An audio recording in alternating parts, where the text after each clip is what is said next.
Alors, toujours dans la partie qui concerne les réseaux de neurones, aujourd'hui nous allons essayer de parler d'une partie très importante pour la prise de décision au sein de différents neurones. Il s'agit des fonctions d'activation.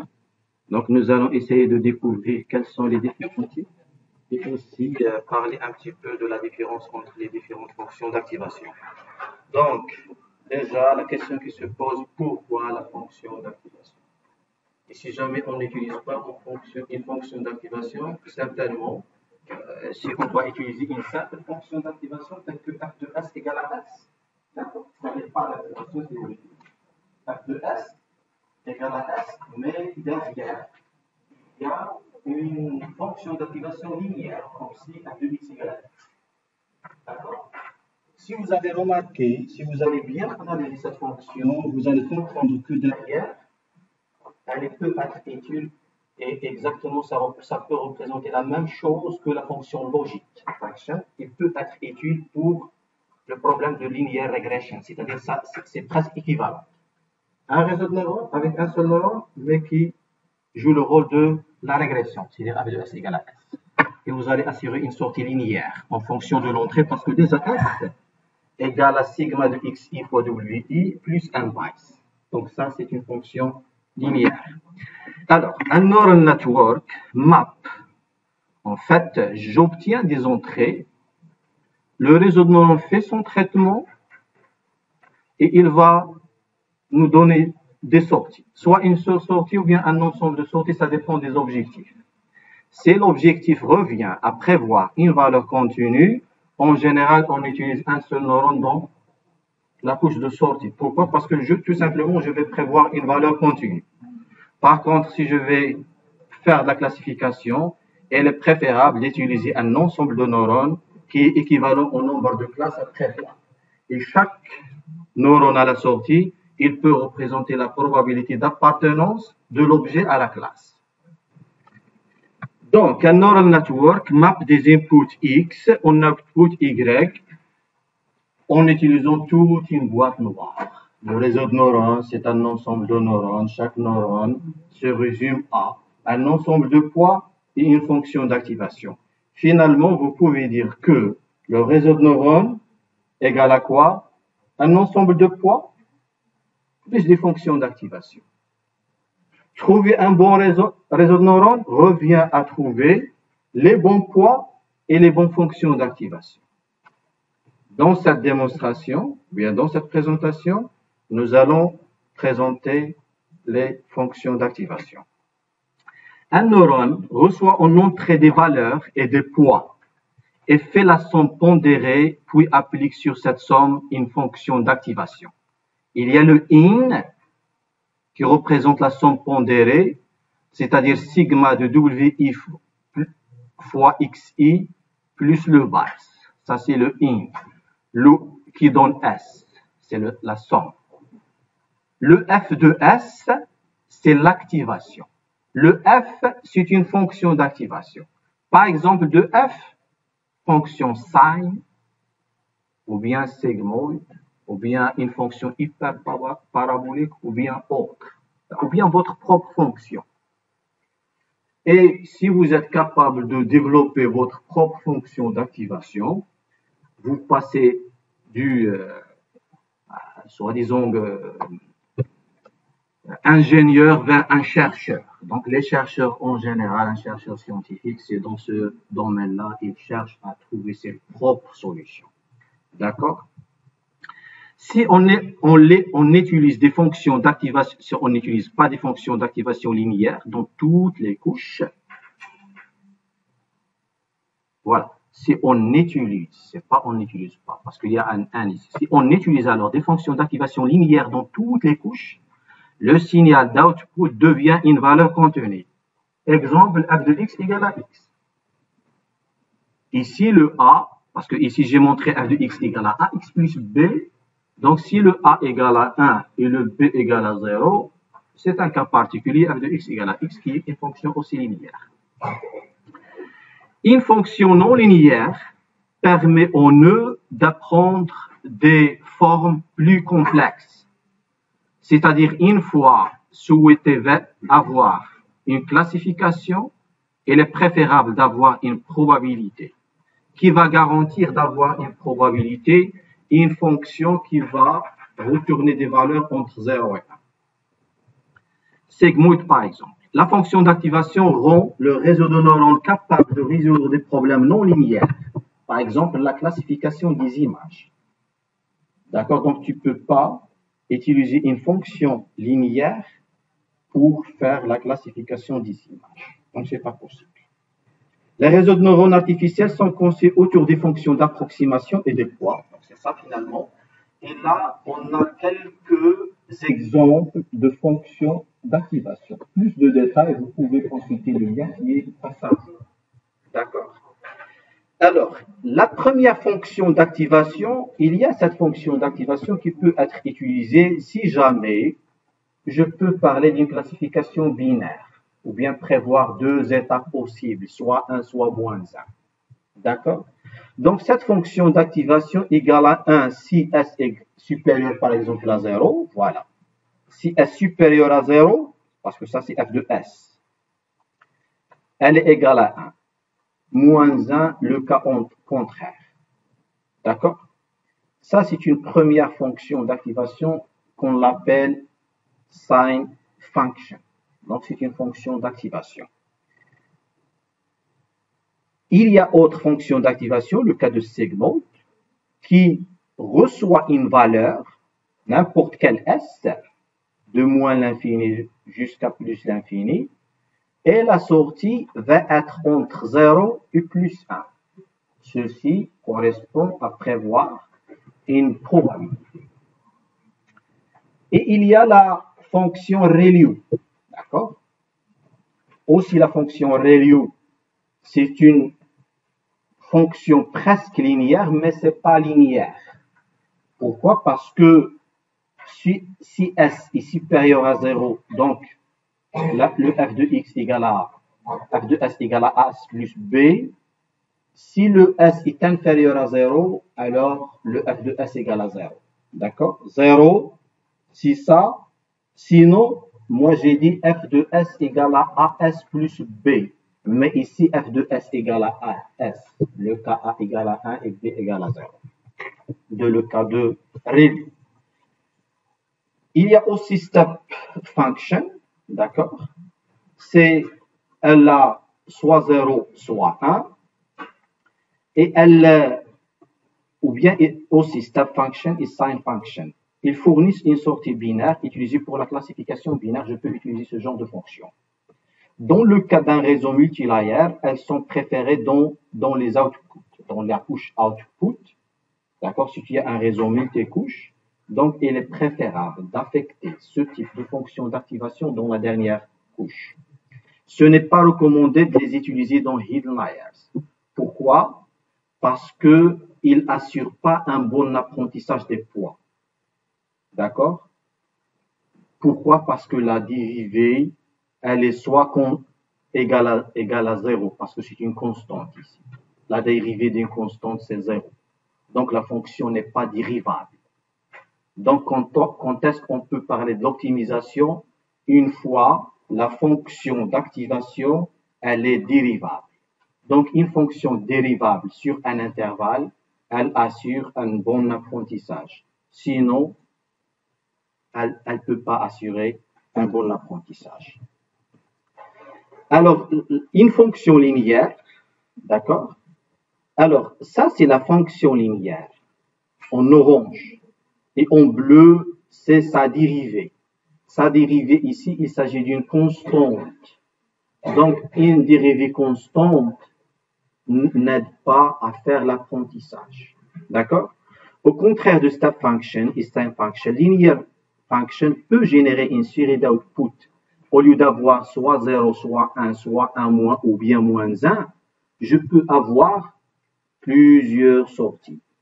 D'accord? Vous voyez ici, parce que c'est linéaire.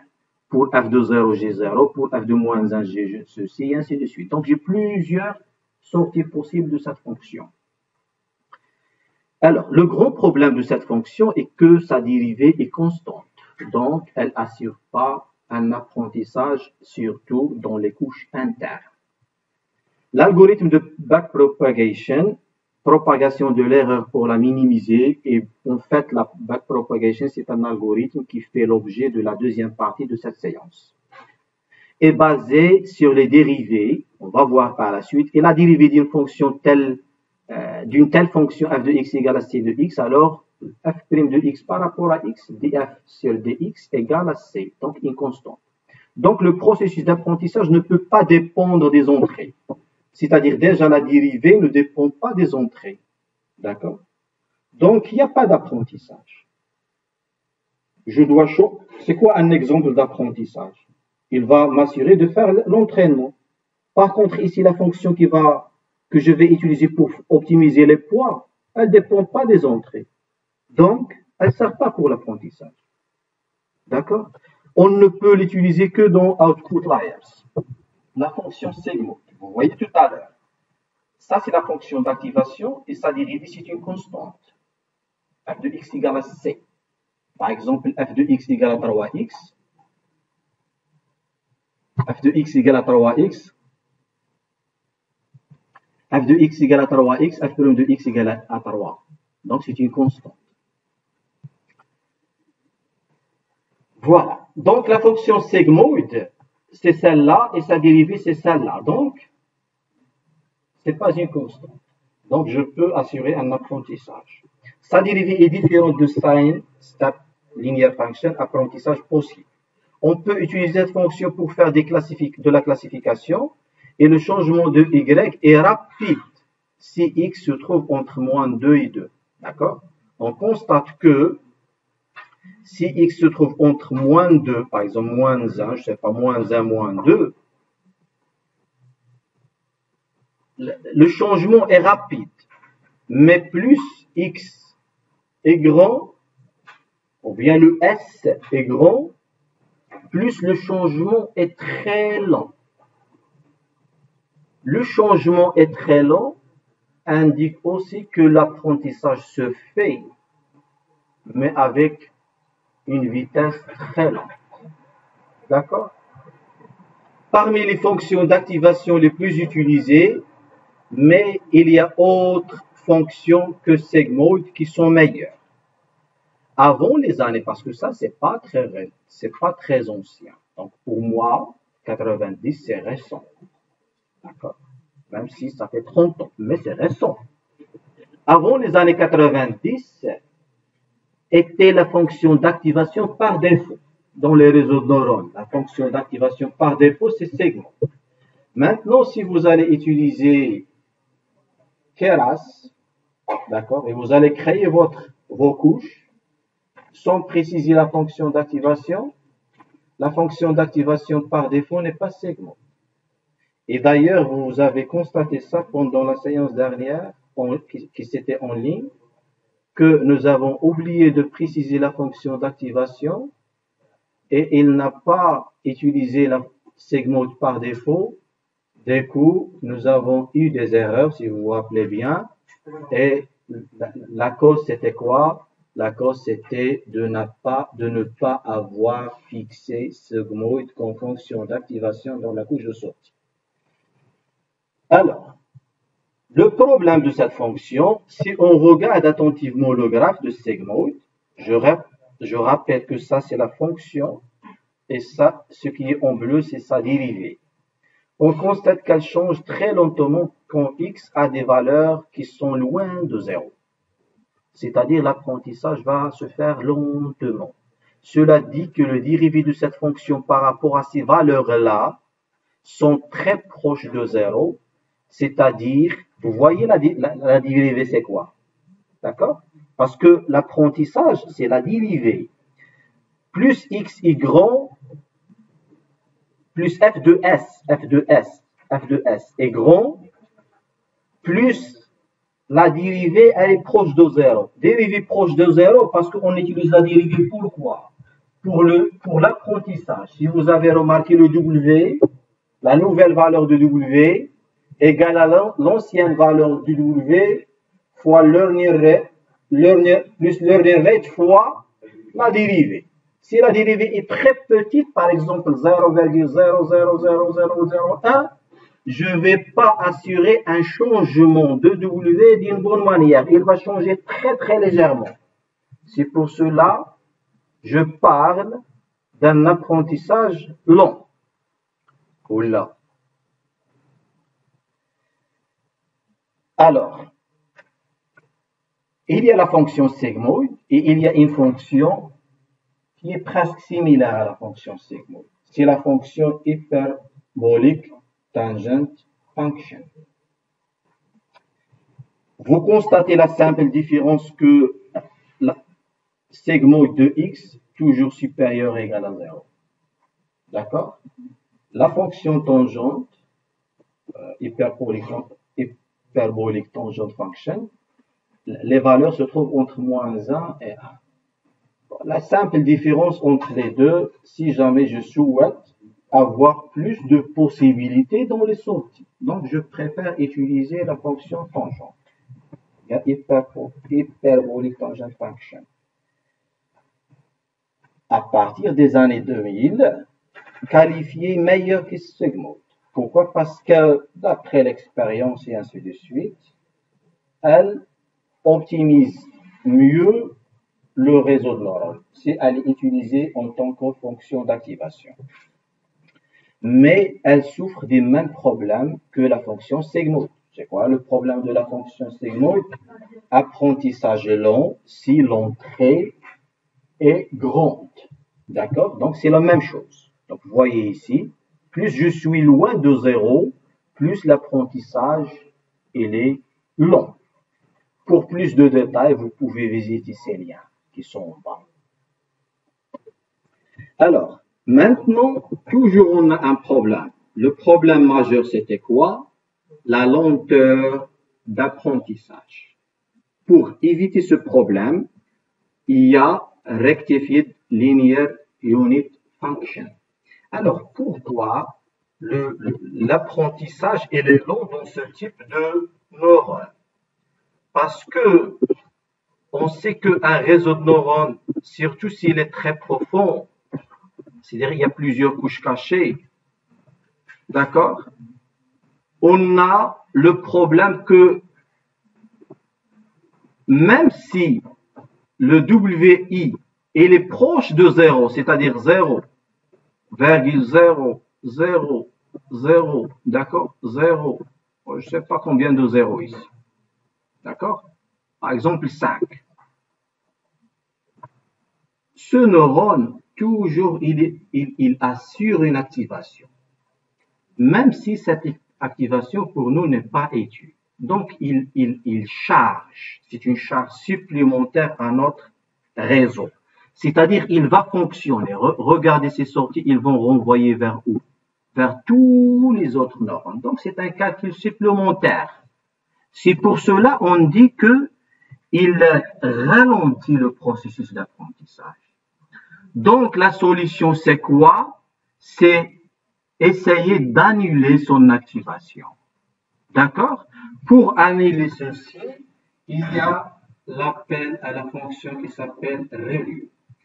Elle a presque la forme d'une fonction linéaire, mais elle n'est pas linéaire. Et elle est utilisée à partir de 2009. Vous voyez l'historique. Les années 90, 2000, maintenant 2009, c'est très très récent. D'accord? Étude dans les réseaux de neurones profonds. Dans telle situation, sigmoid ou tangente hyperbolique procède à une activation intense des neurones. Plusieurs neurones sont activés et ne sont utiles que pour charger les calculs. Donc, l'inconvénient, ralentir l'apprentissage et vanishing gradient problem. Ça, je vous amène à chercher c'est quoi ça. Et ça, c'est un problème surtout dans l'algorithme de backpropagation algorithm, c'est-à-dire plus que je reviens, parce que propager l'erreur vers l'arrière, c'est-à-dire de la sortie vers l'entrée, c'est ça, backpropagation algorithm. Le problème de vanishing, c'est quoi? C'est plus que je m'éloigne de la sortie et je m'approche de l'entrée, l'apprentissage ou bien les valeurs deviennent très très petites. Donc, chose qui va ralentir aussi l'apprentissage. Donc, pour plus de détails, on va essayer aussi de parler de ça par la suite. Donc, ReLU peut désactiver des neurones. La fonction ReLU, elle peut désactiver des neurones. C'est ça l'objectif. Pour assurer un apprentissage rapide. Accélère l'apprentissage avec de meilleures performances du modèle et default activation, c'est pas défaut, default activation function dans multilayer perception CNN. Donc, dans des réseaux de neurones profonds, en particulier CNN, Convolutional Neural Network, on utilise plus le ReLU. Et les ReLU, ce sont des fonctions d'activation qui sont préférées dans les couches cachées. Alors, ReLU assure une accélération de l'apprentissage à de la région de Y égale à 0, vous voyez ici, qui va désactiver carrément des neurones, mais le problème qu'il n'y a pas d'apprentissage dans cette région. C'est-à-dire dans la région où le S, c'est-à-dire l'entrée de neurones, d'accord, la sommation pondérée, le S est 0, pas d'apprentissage. D'accord? On a résolu le problème pour S supérieur à 0, mais le problème S inférieur à 0, on a toujours problème. La solution, c'est quoi? On va proposer l'Equi-Rectified Linear Unit, ou bien l'Equi-ReLU. C'est une autre alternative, j'ai pas mis la date, vous pouvez chercher, mais certainement c'est après 2009. D'accord? Donc c'est très récent. Elle fait le même rôle, elle a le même rôle que ReLU, mais dans le cas où S inférieur à 0, j'ai appliqué un alpha X. C'est-à-dire, c'est une autre fonction, si vous voulez dire, linéaire. D'accord? Et d'ailleurs, ça, c'est le alpha. Donc, le alpha, c'est un paramètre qui va faire cette partie-là. Et vous allez constater ça une fois vous voulez implémenter from scratch la fonction l'Equi-ReLU, vous devez utiliser ce alpha-là. D'accord? Parce que vous avez deux choses. Si S est supérieur à 0 alors, sinon alors. Donc, vous avez deux types de lignes, ça et ça. Alors, conclusion, les fonctions d'activation jouent un rôle important dans hidden layers et output layers. Le choix des fonctions d'activation dépend de la nature du problème et les contraintes à prendre en compte. D'accord? Parce que quel est votre problème? Est-ce que c'est de la régression, la classification? D'accord? Et aussi autre, ça dépend du problème que vous allez utiliser. Mes conseils en général, on utilise les fonctions ReLU et l'Equi-ReLU dans les couches cachées et dans les couches de sortie, ça dépend de la sortie qu'on souhaite utiliser.